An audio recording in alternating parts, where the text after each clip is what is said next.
Berkemeja putih dan kenakan peci hitam, Jokowi melayat ke rumah duka Bunda Yvette. Presiden RI ke-7 Joko Widodo, Jokowi, hadir di rumah duka Ibu Bim Bim Sleng, Bunda Yvette di kawasan Potlot, Kalibata, Jakarta Selatan, Senin, 28 April 2025. Pasukan pengamanan Presiden, Pas Pampres, hadir lebih dahulu, kemudian disusul kedatangan Jokowi sekitar pukul 13.50 waktu Indonesia Barat. Ketika turun dari mobil, Jokowi mengenakan kemeja berwarna putih dan celana hitam lengkap serta kopiah berwarna hitam.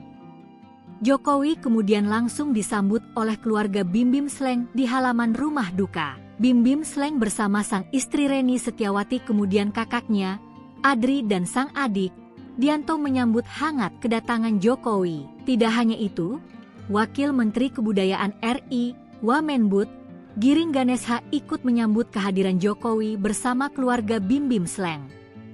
Seusai bersalaman, Jokowi diantar keluarga Bim Bim memasuki rumah duka.